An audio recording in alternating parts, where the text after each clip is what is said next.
Nagpapasalamat po kami, Panginoon, sa iyong mga salita na nagtuturo sa amin kung paano po namin sundin ang iyong kalooban. Nagbibigay ng wisdom sa amin. Nagpapasalamat po kami, Panginoon, na sa pamamagitan ng mensaheng ito, sinasabi mo sa amin na nakikita mo ng malinaw ang pangangailangan ng iyong iglesia. At sa iyong biyaya, Panginoon, palagi kang nagpo-provide, especially ang iyong mga salita na ibinibigay mo sa amin, pinapaliwanag mo sa amin, upang, Panginoon, makasunod kami, mamuhay kami sa liwanag, Panginoon, at makasunod kami sa iyong kalooban. Dalangin po namin na i-bless mo po ang iyong mga salita na aming pag-aaralan at magdulot ito ng maturity sa iyong iglesia at sa bawat pamilya na nandirito para sa luwalhati lamang ng iyong pangalan. Amen. Amen.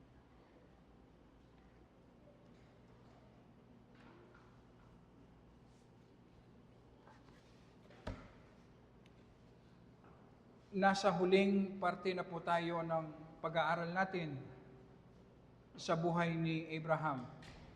Ang chapter 24 ay isang mahalagang chapter sa buhay ni Abraham kung saan ipapasa na niya kay Isaac ang pagpapatuloy ng gawain ng Panginoon, ang pangakong binhi at lupa. Isa pang mahalagang mission na dapat gawin ni Abraham upang tuluyan ng maipasa kay Isaac ang gawain ng Panginoon, ito po ang paghahanap ng babaeng mapapangasawa ni Isaac. Essential po sa pagpapatuloy ng gawain ng Panginoon na makahanap ng isang mananampalataya, isang godly, isang matured na babae na mapapangasawa ni Isaac. Marami ang habilin ni Abraham sa kanyang trusted servant. Kailangan ang hahanapin na babae ay galing sa pamilya ni Abraham sa Mesopotamia. Kailangan hindi magmula sa mga Canaanites. Kailangan hindi aalis si Isaac sa Promised Land. Sa pagsunod sa mga habiling ito, natagpuan ng servant ang babae na ibinibigay ng Panginoon kay Isaac. Yun po ay si Rebecca. Sumama si Rebecca sa Promised Land at nagsama. Kinasal sila ni Isaac, sila ay nagsama. Sa maraming habilin ni Abraham sa kanyang servant kung paano po mahanap ang babaeng ibinibigay ng Panginoon para kay Isaac, masisilip natin na mayroong tamang paraan ang Panginoon upang ibigay niya kay Isaac ang isang godly woman na makakatuwang ni Isaac upang magbuo ng isang godly family na gagamitin ng Panginoon upang tuparin niya ang ipinangakong lupa at binhi kay Abraham. Kung ikaw ay isang single na mananampalataya at hindi ka rin binigyan ng Panginoon ng regalong pagiging single, gift of celibacy, kalooban ng Panginoon na bigyan ka ng babaeng mapapangasawa mo. Sa atin na magulang na mananampalataya, hindi magtatagal ang ating mga anak naman ang mag-aasawa. Ang alam at nakasanayan nating paraan sa paghahanap ng asawa, sa pagtatayo ng bagong pamilya, alam niyo po ba, nakaayon sa pamantayan ng mundong ito at hindi po sa salita ng Panginoon. Ito ang reason kung bakit nagpapatuloy na ungodly ang mga pamilya mula sa nakaraang henerasyon hanggang sa panahon natin ngayon. Kahit na sa mga sabihin nating Reformed churches, ang pagkakaroon ng godly family ay isang exception at hindi isang normal. Ang isang ugat ng problemang ito ay ang ignorance nating mga Kristiyano kung papaano po ba bumuo ng isang bagong pamilya na nakaayon po sa tamang kaparaanan ng Biblia. Ang tamang paraan kung papaano po bigyan ng magiging asawa ang isang single na mananampalataya. Sa pamamagitan ng pag-aaral natin ng biblical na kaparaanan ng pag-aasawa at ang pagsunod natin, pagtaliman natin sa kaparaanang ito, mahihinto sa ating henerasyon ang pagpapatuloy ng ungodliness sa ating pamilya. Sa panahon natin, at sa susunod na henerasyon, sa biyaya ng Panginoon, ay magkikreate po ang Diyos ng mga godly families, pamilya na ayon sa kanyang disenyo. At ang isang bunga nito ay magkakaroon tayo ng godly churches. Hindi po pwede na ungodly ang mga pamilya at magkakaroon tayo ng godly churches. Hindi po pwede. Ang church po ay kinabibilangan lamang ng mga pamilya. So kung ano ang estado ng bawat pamilya sa ating lokal na iglesia, yun din ang spiritual na estado ng ating iglesia. Ang pag-aaral nating ito ay daan upang magkaroon tayo ng godly church sa pamamagitan ng pagkakaroon ng godly family. Kung ikaw ay isang single at hindi mananampalataya, tama lang na magkaroon ka ng desire na matutunan ang kaparaanan ng Panginoon kung paano ka bigyan ng babae o lalaking mapapangasawa mo. Sa mga magulang naman dito, mahalaga na alam natin ang tamang kaparaanan ng Panginoon para sa paghahanap ng asawa ng ating mga anak. Pero ang unang kailangan mo kung ikaw ay hindi mananampalataya ay ang isipin mo kung paano ka makakaligtas sa puot ng Diyos dahil sa iyong mga kasalanan. Ikaw ay papunta sa impyerno bilang bayad ng iyong pagrebelde sa Diyos na banal. Ang kailangan mo ay manampalataya muna kay Jesus. Ang Panginoong Jesus na nagkatawang tao, sumunod ng perfect sa mga kautusan at namatay sa krus bilang kahalili upang ang sino mang manampalataya. Kung ikaw ay manampalataya, ikaw ay magkakaroon ng buhay na walang hanggan. Kaya ang unang panawagan ng Panginoon sa kanyang salita ay manampalataya ka muna sa ating Panginoong Jesus para sa iyong kaligtasan. Tingnan natin una ang maling paraan, ang tinatawag na recreational dating.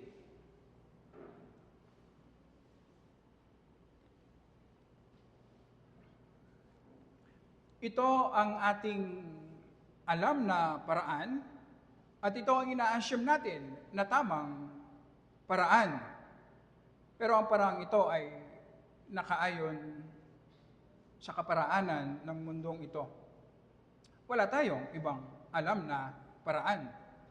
Ang ibig sabihin ng recreational dating ay dalawang opposite sex papasok sa isang sexual relationship na ang layunin ay para ma-entertain o para masabing normal ang isang kabataan dahil nga sa sobrang pressure ngayon na kung ikaw ay isang single na kabataan at wala kang boyfriend or girlfriend, para bang sinasabi ng mundong ito, ikaw ay abnormal. So, ang recreational dating, ang paraan ng marami upang umayon, maging acceptable sa mundong ito. papasok sa ganitong sexual relationship na madalas hindi man aware ang maraming kabataan sa mga dangers na kanilang papasukan. Wala silang balak na mag-asawa at hindi sila handa sa pag-aasawa. Usually, ang mga kabataan sa edad pa lang na 12 years old pataas, o possible meron ng 10 years old pataas, ang mga pumapasok sa ganitong klaseng relationship. Gusto lang nilang aliwin ang kanilang sarili. Ito pa, ginagawa nila ito na itinatago sa kanilang mga magulang. Malalaman lang ng mga magulang na meron nang dinidate ang kanyang anak kapag palaging nagtitext ang kanyang anak at every time na nagtitext siya parang kinikilig. Malalaman lang ng magulang na meron ng boyfriend or girlfriend ng kanyang anak dahil palagi itong nalilate at palaging para bang dumarami yung mga projects nila sa school. Doon lang malalaman na meron na ngang boyfriend o girlfriend ang kanyang anak. Sa ganitong pagpasok sa ganitong klase ng relationship, gusto nilang i-enjoy ang mga pribilehiyo na ibinibigay lamang ng Panginoon sa loob po ng marriage. Ang marriage na protected po ng commitment. Ang mga pribilehiyong ito, una, nag-uumpisa sa holding hands. Kapag tumagal ng konti, meron ng kiss. Tumagal pa ng konti, meron ng sexual intimacy. Kung dumating sa punto na nagsawa na sila at bored na sila sa isa't isa, maghihiwalay na. Kung maaksidente at nabuntis ang babae, mapipilitang mag-asawa. Immature, unprepared, hindi kayang tumayo sa kanilang sariling paa.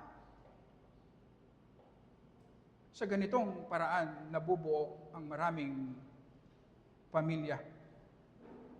Kaya naman, hindi naman nakakapagtaka,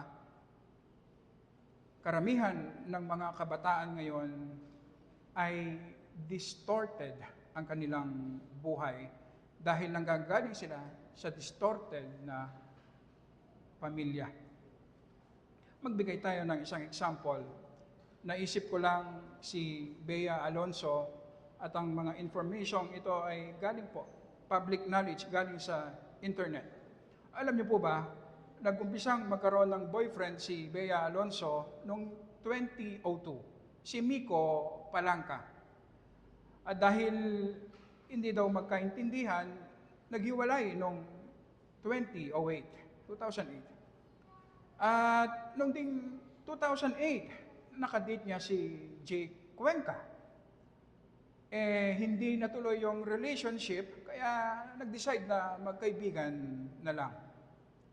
Pagdating ng 2011, si Sanjo Marudo naman ang kanyang nakarelasyon.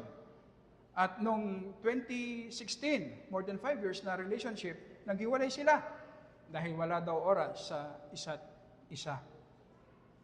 At pagkatapos ni Sanjo Marudo, si Gerald Anderson naman, na nakasama niya sa isang movie na How to Be Yours. Hindi ko alam kung napanood niyo po yun. Na magmula noon, madalas silang nakitang magkasama. Bandang July 2019, napabalita na magkahiwalay na sila. Ang reason, bigla na lang daw hindi nagsasalita si Gerald Anderson. Kaya naghiwalay. At noong 2021, dumating naman si Dominic Roque sa kanyang buhay, sa buhay ni Bea Alonso.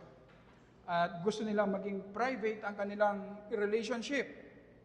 Noong July 18, 2023, nag-propose si Dominic kay Bea. At sumagot ng yes, si Bea, na-engage sila. Pero noong February 2024, napabalita na hindi na matutuloy ang kanilang engagement. At ngayon may bago na naman. Si Vincent Ko, isang business tycoon, galing sa pamilya ng mga bilyonaryo, may-ari ng SNR at Pure Gold. hintayin natin kung matutuloy ba o hindi. Ang gusto ko lang makita po natin, ganito ngayon ang paraan ng mundong ito kung papaano po maghanap ng asawa, kung papaano magtayo ng pamilya. Ito ang nakikita natin sa mga artista na iniidolo natin. At dahil ginagawa nila ang ganito, normal lamang at okay lamang na gawin natin. 4 na damages na bunga ng ganitong klaseng recreational dating. Ang unang damage, sexual immorality. Madalas ang ganitong klaseng dating mauuwi sa sexual immorality. Mga kabataan na gigisingin ang kanilang sexual desire. Kapag pumasok ka sa isang dating relationship, sa ayaw at sa gusto mo, magigising ang sexual desire ng dalawa. Kabataan na immature at madalas gusto lang nilang mag-explore sa kung ano ang nakikita nila sa TV, nakikita nila sa mga social media. At dahil walang accountability, kasi walang mga magulang na nagbabantay, kasi nga hindi alam, nakatago, naiiwan sila sa kanilang mga sarili, at madalas nauwi sa sexual immorality. Merong isang commentator ang nagsabi ng ganito, tayong mga Kristiyanong magulang, binibigyan natin ng Kristyanismo ang ating mga anak na sapat lamang upang malaman nila na kapag nahulog sila sa sexual sin, ay alam nilang nagkasala sila. At magdudulot ito ng guilt. Ang problema hanggang doon lang. Ang gusto nating ibigay sana sa ating mga anak ay ang klase ng Kristyanismo na ilalayo sila sa sexual temptations. At ito ang purpose ng pag-aaral natin ng biblical dating. Pangalawang damage, emotional damage. Doon daw maghiwalay si Bea Alonso at si Sanjo Marudo. Na-interview si Sanjos ni Boy Abunda. Tinanong siya kung ano ang kanyang nararamdaman ngayong naghiwalay na sila ni Bea Alonso. Ganito ang sabi niya, wala naman madaling away. Kailangan talagang pagdaanan. Dahil parehas na immature at parehas na makasalanan, ang ganitong klaseng relationship, kapag hindi guided ng mga magulang, siguradong magdudulot yan ng maraming pag-aaway. Sa ayaw at sa gusto nila, sasaktan nila ang bawat isa. Kung nag-umpisa ang isang kabataan na pumasok sa isang relationship at paulit-ulit siyang nasasaktan o sinasaktan, kapag dumating sa punto na mag-aasawa na, marami ng mga emotional damages ang natamo. Dadalhin niya yan sa kanyang marriage. Mga damages na pwede namang maiwasan kung gagawin sa tamang paraan ang dating. Pangatlong damage, divorce training. Dahil paulit-ulit na nararanasan ang paghihiwalay o breakup sa kanilang relationships, natututunan nila ang teknik kung papaano makipaghiwalay. Ang marriage ay dinisenyo ng Panginoon na lifetime commitment. Na kapag nahihirapan ka na sa iyong asawa, hindi naman pwedeng iiwan mo na lang, basta-basta, ang iyong asawa. Hindi po. Sa recreational dating, natitrain ang mga kabataan ngayon na kapag may problema sa relationship, maghanap ka ng ibang partner. Maghanap ka ng ibang karelasyon. So natitrain ng mga bata na kapag nag-asawa, iiwan nila ang kanilang partner. Pang-apat na damage, yung overemphasis sa emotion, sa passion, at hindi sa tunay na pag-ibig. Ang tunay na pag-ibig sa marriage, sacrificial love ito. Pagbibigay ng sarili para sa ikabubuti ng asawa. Pagiging servant. Malayo sa training ng recreational dating. Puros emosyon. Dahil nag-text ang manliligaw o ang kanyang boyfriend o girlfriend, agad ang conclusion niya, mahal niya ako. Dahil binigyan ng flowers, agad-agad ang conclusion, talagang mahal niya ako.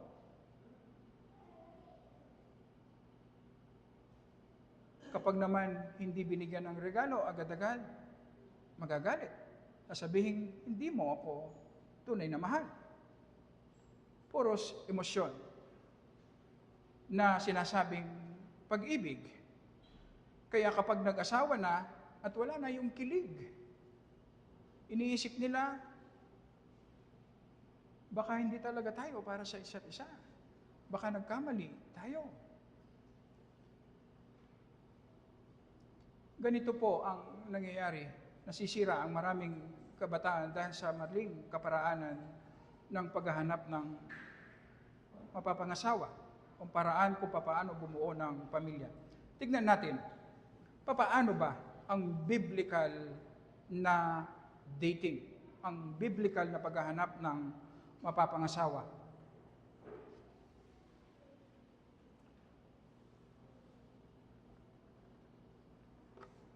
Ang Biblia po, pinapakita sa atin hindi lamang kung paano mag-function ang isang pamilya. Pinapakita rin sa atin kung paano buuin, mag-form ng bagong pamilya. Ito po ang kakaiba sa biblical dating. Ang pag-aasawa ay ginagawa na nire-respeto ang kasalukuyang structure ng pamilya na kinabibilangan ng dalawang opposite sex na kabataan. Sa recreational dating, ginagawa ang kanilang relationship na hiwalay po sa kaalaman at authority ng mga magulang. Parang old style ka kung kasali ang mga magulang. Sa Bible, ginagawa ang pag-aasawa na nirerespeto ang authority ng mga magulang, especially ang magulang ng babae. At ginagawa ang dating na heavily involved ang ama ng babae. Sa Lucas chapter 20, verse 34, sa ESV, mas maganda ang pagkasabi, "And Jesus said to them, the sons of this age marry and are given in marriage." Yung unang sinasabi niyang marry, ito yung mga lalaki, na sila yung nag-i-initiate, sila yung iiwan ng ang tatay at ina, at magpo-form siya ng bagong pamilya. At yung babae naman, given in marriage, ibinibigay sa pag-aasawa. Sa Matthew 24, verse 38, "For as in those days, before the flood, they were eating and drinking," tapos ito na naman, "marrying and giving in marriage." So, ang disenyo ng Panginoon, ang lalaki po, iiwan niya ang kanyang pamilya upang bumuo ng kanyang sariling pamilya. Ang babae naman ay ibibigay ng kanyang ama sa pag-aasawa kung sino ang napili nilang magiging asawa ng anak. Pagdating po sa babae, mahalaga po na malaman natin na walang punto sa buhay ng babae na walang authority sa kanya. Palaging merong authority sa buhay ng babae. Dinisenyo ng Panginoon at ito ang magsisilbing protection ng mga babae na palaging merong authority sa kanilang buhay kung saan magsasubmit ang babae. Habang wala pa siyang asawa, siya ay nasa ilalim ng authority ng kanyang ama. Kapag nag-asawa na, ibibigay siya ng kanyang ama sa kanyang mapapangasawa, at ang kanyang asawa ngayon ang magsisilbing bagong authority sa buhay ng babae, hindi na ang kanyang tatay. So mali ang kaalaman natin na kapag ang babae ay nasa edad 18, 19, 20, 21, meron siyang independence na kaya na niyang magdesisyon para sa kanyang sarili, especially kung sino ang gusto niyang mapapangasawa. At hindi na niya kailangan magpaalam sa kanyang mga magulang. Alam niyo po, hindi po biblical ang ganong klaseng prinsipyo. Ito po ang tinatawag na intermediate independence, na merong part sa buhay ng babae na walang authority sa kanyang buhay. Kaya niya mag-decide sa kanyang buhay kung sino ang gusto niyang mapapangasawa. Hindi po biblical iyon. Ang babae po ay dinisenyo ng Panginoon na palaging merong authority sa kanya, na ito po ang magsisilbing protection sa kanyang buhay. Sa unang Korinto, kung meron po kayong Biblia, mas maunawaan natin. Sa unang Korinto, chapter 7, verse 39. Ang babaeng may asawa ay nakatali habang nabubuhay ang kanyang asawa. Ngunit kung patay na ang kanyang asawa, malaya na siyang makapag-asawa sa kung kanino mang ibig niya. Malaya siyang pumili kung sino man ang gustuhin niya. Lamang ay sa Panginoon. Kailangan Kristiyano lang. Iniisip natin dati. Ang interpretation ko dito, ang sitwasyong ito ay applicable sa lahat ng babae na pwede siyang mamili kung sino ang gusto niya. Basta Kristiyano. Ang punto pala ng text dito, kapag namatay ang asawang lalaki, ang babae ngayon, dahil wala nang authority ngayon sa kanyang buhay, dahil nga namatay na ang asawang lalaki, kung gusto niyang mag-asawang muli, hindi na siya obligadong bumalik, magpasakop sa authority ng kanyang ama. Dahil namatay na ang kanyang asawa, meron siyang freedom ngayon na siya ang mag-decide para sa kanyang sarili. Kung sino ang gusto niyang mapangasawa, libre niyang gawin. Kasi nga, wala nang authority, patay na ang kanyang asawa. Dapat nga lang, Kristiyano. Pero ang sinasabi sa atin, pinapatunayan yung punto natin na walang point. Maliban na lamang kung nabiyuda, walang point sa buhay ng babae na walang authority sa kanyang buhay. Ang isang magandang halimbawa dito, ang isang babae, sa edad na 50 years old, siya ay nabiyuda. Pero buhay pa ang kanyang ama, 75 years old.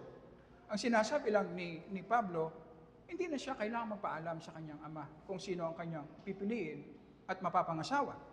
Kaya niya mag-decide para sa kanyang sarili. Dahil nga namatay na ang kanyang asawa na siyang dating authority sa kanyang buhay. Ang implikasyon na sinasabi dito, ang isang single na babae ay nasa ilalim ng authority ng kanyang ama, ng kanyang mga magulang. Sakop ng authority ito, kahit ang pagpili kung sino ang mapapangasawa at kung kailan mag-aasawa ang anak na babae. Sa Exodus chapter 22 verse 16. At kung akitin ng isang lalaki ang isang dalaga na hindi pa nakipagkasundong mag-aasawa at kanyang sipingan, kanyang ibibigay ang kanyang dote at gagawing kanyang asawa. 17. Kung mahigpit na tumututol ang kanyang ama na ibigay siya sa kanya sa pag-aasawa, ay magbabayad siya ng salapi katumbas ng dote para sa mga dalaga. Ang sitwasyon dito, kapag ang babae po ay single na babae, ay inakit ng isang lalaki at dumating sila sa punto na sila ay nagsiping, may dalawang pwedeng mangyari. Una, magbibigay ng dote ang lalaki at pakakasalan niya ang babae. Pangalawang posibleng mangyari, magbibigay ng dote ang lalaki at hindi nga pakakasalan ang babae kasi hindi pumapayag ang ama ng babae. Tutol ang ama ng babae. Dito po, sa isang batas na ibinigay ng Panginoon sa bayang Israel, meron nang nangyari sa babae at lalaki. Nagsiping na. Ngayon, binibigyan pa rin ng authority ng Panginoon ang ama, ang mga magulang, na kung ayaw nilang ibigay ang kanilang anak na babae, ay meron silang karapatan na gawin ito. Kung meron silang karapatan, ang mga magulang na merong karapatan na gawin ito kahit na meron na nangyari, paano pa kaya kung single at wala pang nangyari?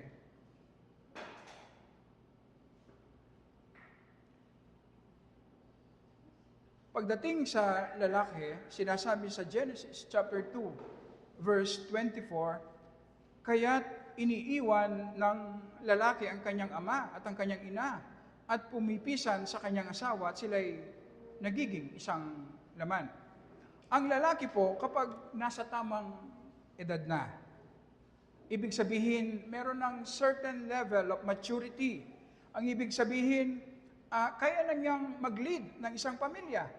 Meron ng maturity na i-lead at bumuo ng isang bagong pamilya. At ito pa, kaya na niyang maging independent financially. Ang ibig sabihin, meron siyang magandang trabaho. Kaya niyang pakainin ang kanyang magiging pamilya. Ang lalaking ito ang mag-i-initiate. Siya yung gagawa ng paraan na kapag meron siyang nagustuhang babae na gusto niyang mapangasawa, ang gagawin niya, lalapit siya sa ama ng babaeng nagustuhan niya at kakausapin niya ito at magpapaalam patungkol sa kanyang intensyon na manligaw sa anak na babae niya. Ngayon, nasa ama ang desisyon kung papayag ito. Kung nakita niya na kahit nasa tamang edad na ang anak niyang babae ay hindi pa handa sa pag-aasawa, sasabihin niya at pwede niya sabihin ng diretsahan at mayroong compassion. Hindi pa handa ang aking anak na babae sa pag-aasawa. Alam niyo po ba, doon pa lang tapos na. Ang ibig sabihin, walang dating na mangyayari. Walang relationship na papasukan. Tapos na kapag hindi pumayag ang tatay ng babae. O pwede rin namang sabihin ng ama ng babae na bigyan mo pa ako ng sapat na panahon upang kilalanin kita. Ang anak ko nakahanda na. Ang tanong, ikaw ba nakahanda ka na? Bigyan mo ako ng panahon upang kilalanin kita kung ikaw nga ba ay tunay na Kristiyano. Kung ikaw ba ay Kristiyano ka, at the same time nagmamature ka. At the same time kaya mong buhayin ang aking anak at kaya mong bumuo ng isang pamilya. Kung meron ka bang trabaho, bigyan mo ako ng panahon para magsiyasat. Alam niyo po ba, merong karapatan ang ama na sabihin ito sa manliligaw sa kanyang anak na babae.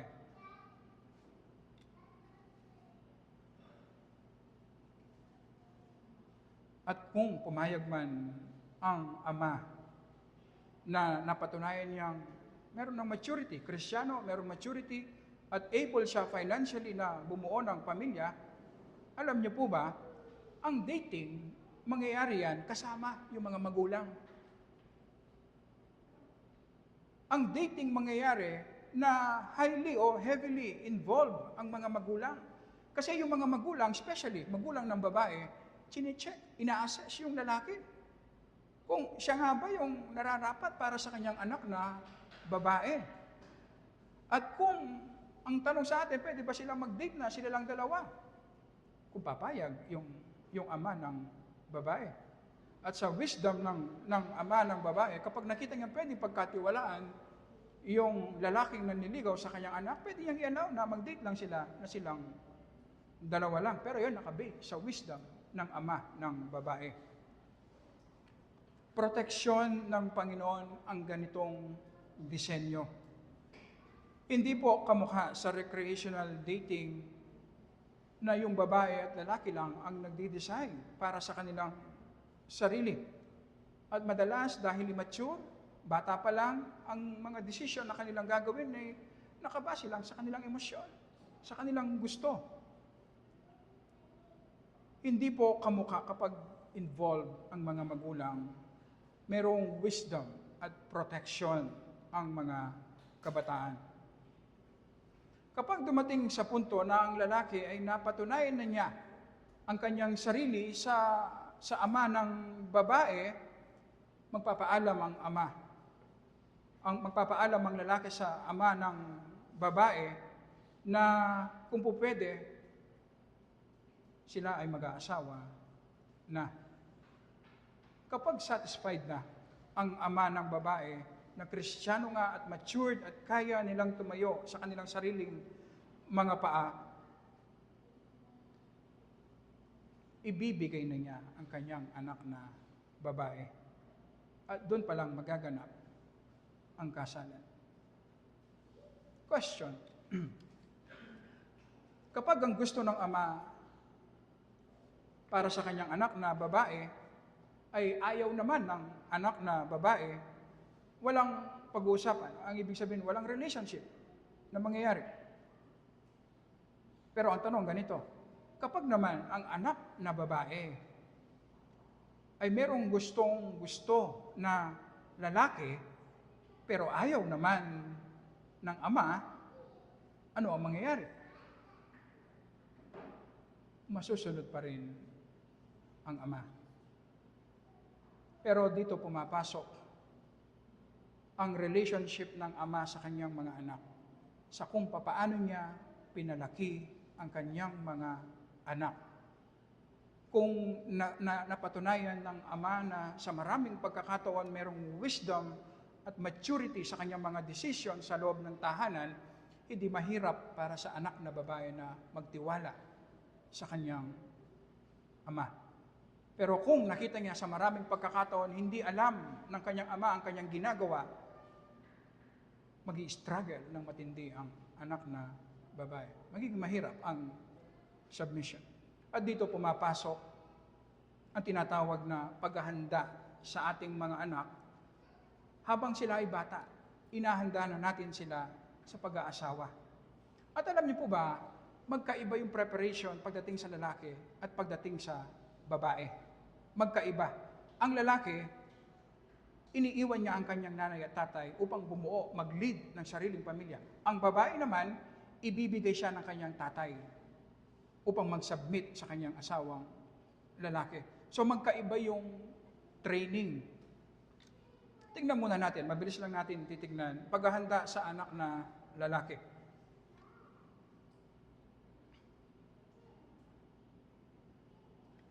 Dahil ang anak na lalaki po ay siya ang magiging leader ng tahanan, importante po na matrain po sila sa pamamagitan ng obedience ng asawang lalaki. Imagine po natin, tayong mga asawang lalaki, sa kung paano po natin tinatrato ang ating asawang babae, nakikita po yan ng ating mga anak, especially ng ating anak na lalaki. Kung 18 o 20 years siyang nasa bahay, sa kung paano po natin tinatrato, pinaglilingkuran, minamahal ang ating asawang babae, yun ang matatanim sa kanya. Yun ang makukuha niya. Yun ang iisipin niyang tama na dapat niyang kopyahin kapag siya ay nagkaroon ng sariling pamilya. Dahil ang mga lalaki ang mag-i-initiate at magiging leader ng tahanan na kanilang bubuuin, importante na i-train natin sila na maging handa upang sila ay maging responsable bilang isang leader. Kailangan silang turuan ano ba ang ibig sabihin ng marriage? Ano ba ang role ng lalaki at babae sa loob ng marriage? At dito po natin makikita na napaka-importante sa kung paano po natin palakihin ang ating mga anak na lalaki. Tinitrain natin sila maging responsable, na marunong gumawa ng desisyon na marunong mag-initiate, hindi po maging passive, kundi maging active. Halimbawa, kung gusto nating turuan maging responsable ang ating anak na lalaki, alam niyo po ba, marami sa mga asawang lalaki ngayon, kapag nagkaroon ng problema sa bahay o sa mga anak, binabaling yung sisi sa asawang babae. O kung pwedeng ibaling sa kapitbahay yung sisi, ibabaling. Kasi ayaw nilang, hindi sila na-train na maging responsable. Kung ang lalaki ang leader ng tahanan, ang ibig sabihin, anumang mangyari sa asawang babae, mabuti man o masama, anumang mangyari sa kanyang anak, anumang mangyari sa kanyang pamilya, lahat ng yon ay kanyang pananagutan at dahil sa kanyang leadership. Kaya sa bahay pa lang, itrain na natin ang ating mga anak na lalaki na maging responsable, na pwede natin silang itrain sa bahay, bigyan natin sila ng mga gawain at i-explain natin na kung ano man ang magiging kalabasan ng kanyang gawain na yan, siya ang responsable at siya lamang ang magiging responsable. Ang isa pang problema ng mga asawang lalaki, passive. Palaging pinapasa sa asawang babae ang mga bagay na patungkol sa kanilang mga anak. Merong sasabihin ang anak sa tatay, "Tatay, kailangan ko punta ka sa nanay mo." Meron sasabihin ng asawang babae na problema, ikaw na bahala. Ipinapasa lahat sa asawang babae. Tinatalikuran nila madalas ang responsibilidad bilang leader ng pamilya. Ang isang mabuting leader, active siya sa pag-iisip, sa pagpaplano at paggawa para sa kapakanan ng kanyang pamilya, asawang babae at ng kanyang mga anak. Kaya habang bata pa ang ating mga anak na lalaki, turuan natin silang maging active, maging responsable, kung paano gumawa ng mahirap na desisyon, kung paano magplano, kung paano manguna. Sa mga gawaing bahay, ganito po, bilang karagdagan sa kanilang pag-aaral, bigyan mo pa ng karagdagang responsibilidad sa bahay. Yung reasonable lang. Ngayon, ganito, kadalasan ang sasabihin ng mga anak na lalaki, "Nay, tay, ang dami ko nang ginagawa sa school, bibigyan mo pa ako ng responsibilidad sa bahay? Hindi ko kaya. Ipilit mo." Sabihin mo sa kanya, gumawa ka ng paraan. Dahil maraming mga gawain o problema na kanyang kakaharapin kapag siya ay nagkaroon ng pamilya, alam niyo po ba, hindi mo alam yung sagot. Hindi pwedeng ibaling mo yung sisi sa iyong asawa, ibigay mo na lang sa iyong asawang babae. Hindi po. Kailangan ngayong bata pa lang, maturuan silang maging responsable kung paano maging leader. Kung paano mag-isip, magplano, dumiskarte. Dahil kapag nagkapamilya sila ang mangunguna sa kanilang pamilya. At hindi po pwede yung hindi ko alam. Kailangan din natin i-develop ang self-control sa kanila habang sila pa ay bata. Paghahanda ito kapag nagising ang sexual desire sa kanila. Meron silang power na kontrolin yung sexual desire. Alam niyo po ba, ang sexual desire, galing yan sa Panginoon, lehitimo yan, biblical yan. Pero pwede lamang i-satisfy ang sexual desire sa loob po ng marriage. Hindi po pwede sa labas, magiging kasalanan. Pero habang wala pang asawa, kailangan ng self-control. Self-control. Mga magulang, tayong mga magulang, iiwas natin ang ating mga anak sa sobrang exposure sa social media, kung saan napakaraming palabas o pictures na malaswa na tinuturo na normal lamang ang sexual intimacy. Kahit bata ka, pwede mo maranasan yan. Mga bata pa lang, dahil napakaraming madalaswa, ginigising na yung sexual desire sa kanila. Kung makontrol lamang natin yung exposure nila sa internet, sa social media, malaking tulong na. Paniwalaan niyo ako, malaking tulong na para sa inyong mga anak. Sa mga anak na lalaki, mahalaga na ma-develop sa kanila ang self-control. Alam niyo ba pwedeng ituro sa ganitong paraan? Kapag tayong mga magulang, merong hiningi yung anak na lalaki sa atin at agad-agad binibigay natin agad-agad. Tinuturuan natin sila na kapag meron silang gusto, nakukuha nila agad. At dahil ganito yung training natin, kapag lumabas yung nagising yung matinding sexual desire sa kanyang katawan, at dahil hindi siya na-train ng self-control, isasatisfy niya agad yan.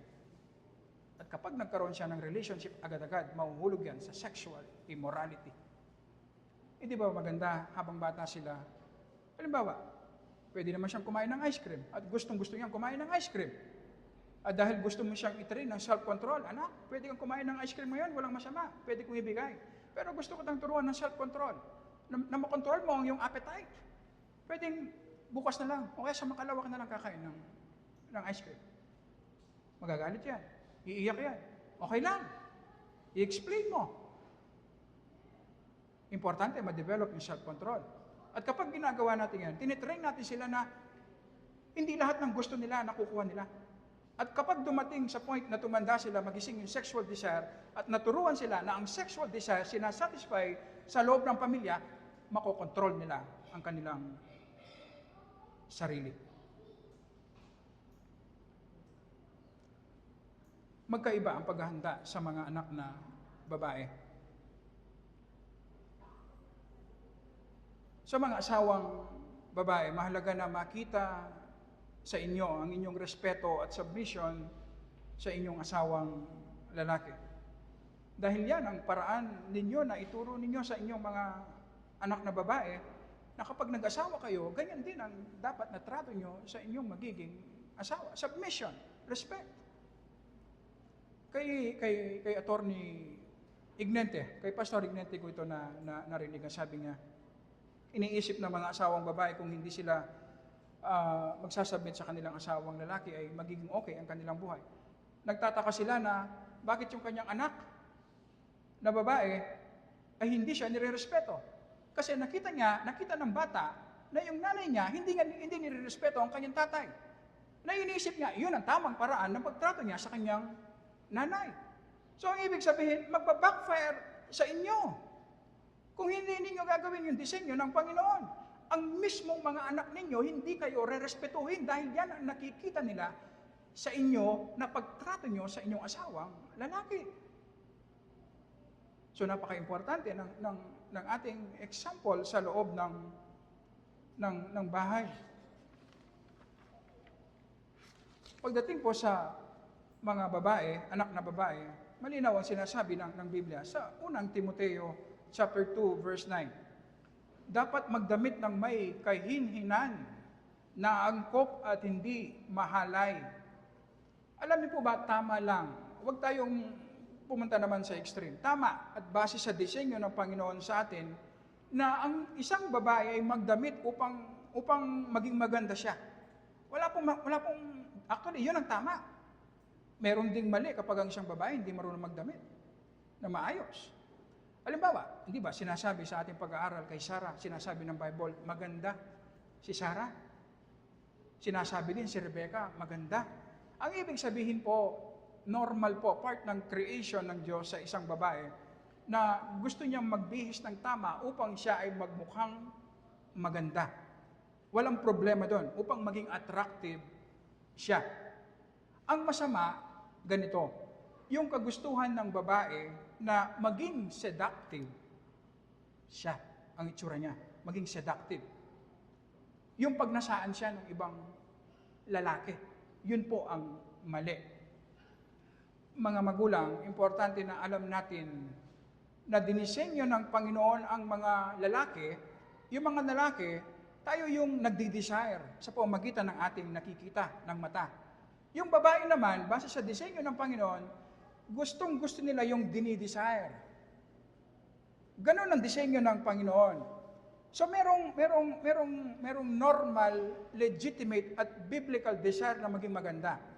Ngayon natin makikita ang sin. Ang sin kapag lumagpas sa boundary. Sa mga babae, ang sinful tendency sa kanila, magbihis sila ng malaswa upang pagnasaan sila ng ibang mga lalaki. Tinanong ko kay Sister Rina kung ganun nga ba yung mga babae. Ganun daw yung mga babae. So ang ibig sabihin, tama ang ating pinag-aaralan. So ang sinasabi ni Apostol Pablo, turuan natin yung ating mga anak na babae na magdamit ng disente. Tama, maging maganda. Merong tamang paggamit ng makeup, pagpili ng mga magagandang damit. Pero yung malaswa na para pagnasaan sila na yun ang gustong-gusto ng isang babaeng makamundo, yun ang mali. Yun ang ayaw po natin. Kasi kung ang babae po na-train siya na magsuot ng malaswang damit, sino ang ma-attract ng lalaki? Yung mga lalaking hindi rin matitino na naghahanap ng mapagsasamantalahan nila. Yung mga lalaking naghahanap ng maganda at hindi naghahanap ng matinong ugali. So ma-abuse yung babae, yung anak na babae natin na naka-expose siya sa maraming dangers. So yung maturuan lang natin silang magbihis ng tama, malaking tulong na sa ating anak na babae. Sa unang Pedro chapter 3, ang sabi ni Apostol Pedro, ang priority ng isang babae, hindi po yung panlabas. Merong tamang pagpili ng damit upang maging attractive. Pero hindi yun ang priority. Ang priority yung ugali, yung attitude. At yun ang ituro natin sa ating mga anak na babae, na mas mahalaga yung karakter kaysa sa pananamit. I-train natin sila na mas i-value nila ang karakter kaysa sa pagiging maganda sa panlabas. Bilang panghuli, actually first time kong narinig ang ganitong katotohanan. Napakahalaga daw para sa ama na ipakita niya ng visible, iparamdam niya sa kanyang anak na babae na siya ay mahal nito. Importante. Maramdaman ng anak na babae dahil sa pagmamahal ng kanyang ama, merong security. Meron siyang security at makita niya ito sa kanyang ama. Merong isang commentator ang nagsabi, magkaiba ang dahilan kung bakit nahuhulog sa sexual sin ang lalaki kumpara sa babae. Iniisip natin na kung ang lalaki nahuhulog sa sexual sin dahil sa lack of self-control, sa babae po hindi. Iba ang dahilan. Ang babae naman nahuhulog sa sexual temptation dahil naghahanap siya ng atensyon. Naghahanap siya ng security, ng pagmamahal sa pamamagitan ng mga relationships sa ibang lalaki. Alam niyo po ba, madalas ang mga babaeng nahuhulog sa sexual immorality, palipat-lipat ng relationship, ito yung mga babaeng hindi nakaramdam ng pagmamahal at affection mula sa kanilang ama. Sa ating mga ama, mahalaga na maging intentional tayo na hindi lang natin sinasabi, kundi pinaparamdam natin sa ating anak na babae na mahal natin sila. Hindi man siya maganda sa harapan ng ibang mga tao, sa harapan natin siya ang pinaka maganda. Magkamali man siya ng ilang beses, hindi magbabago ang ating pag-ibig sa kanya. Kailangan maramdaman niya yung security. Secured siya sa relationship natin sa kanya. Sa ganitong paraan, maiiwasan niya, meron siyang power na tumanggi sa sexual temptation dahil puno siya ng pagmamahal mula sa kanyang ama. Merong tamang paraan ang Panginoon upang magtayo ng bagong pamilya. Kung napapansin po natin sa ating pag-aaral, napakaraming dapat gawin sa loob pa lamang ng pamilya. Kaya tama, ang sinasabi ng maraming mga mag-aaral sa Biblia, ang tunay na kabanalan nag-uumpisa sa tahanan. ang tunay na kabanalan nag-uumpisa sa tahanan. Kung sino tayo sa loob ng bahay, gaano man kaganda ang image natin sa labas, kung sino tayo sa loob ng bahay, yun ang totoong tayo.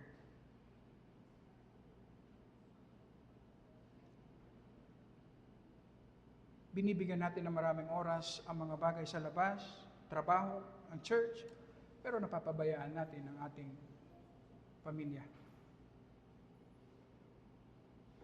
At masashock na lang tayo kapag nakita natin ang mga damages. Ito ang gusto nating mangyari sa ating church, sa bawat pamilya. Gusto nating magkaroon ng godly family. Pero hindi yan automatic na mangyayari dahil lamang nag-a-attend ka dito every Sunday. Hindi. Napakaraming trabaho na dapat gawin. Iset ng tama ang priority natin. At ang godly family, magbubunga yan ng godly church. Godly church. At ang ganitong pagsunod natin sa kalooban ng Panginoon, yan ay expression natin ng pagmamahal natin sa Panginoon dahil una niya tayo minahal. Sumusunod tayo sa mga utos ng Panginoon, sa disenyo ng Panginoon sa marriage, dahil alam natin, nagagaling ito sa kanyang pag-ibig, sa kanyang malasakit sa atin, sa kanyang pagliligtas sa atin.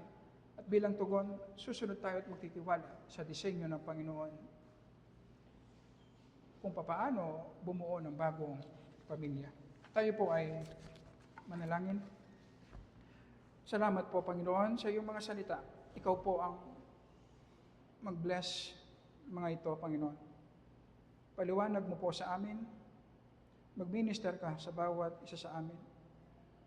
Maging gracious ka na sa pamamagitan ng mga ganitong messages, Panginoon, ay bumuo ka ng mga godly families sa loob ng iglesia ito. At sa iyong timing, Panginoon, magiging godly rin ang iyong church. Ito ay nakadepende lamang sa iyong kapangyarihan. Kaya naman nagsasubmit kami, Panginoon, na ikaw lamang ang tunay na nagbibuild ng iyong iglesia. Ikaw lamang ang tunay na nag-i-expand ng iyong gawain. At salamat sa reminder na ang unang responsibilidad namin, Panginoon, hindi man ang church, kundi ang aming kanya-kanyang pamilya, Panginoon. Salamat sa reminder, Panginoon, na ang tunay na sukatan ng aming kabanalan, Panginoon, ay makikita namin hindi sa labas, hindi sa loob ng church, kundi sa loob ng pamilya. Tulungan mo po kami, Panginoon. Tulungan mo po kami na maranasan namin ang tunay na maturity at ang maturity naming mga magulang ay magbunga ng godliness sa aming mga anak, sa aming pamilya, at ang godliness sa aming pamilya magbunga ng godliness sa aming iglesia. Sa pangalan lamang at para sa luwalhati lamang ng aming Panginoong Hesus. Amen. Amen. Tayo po ay tatayo.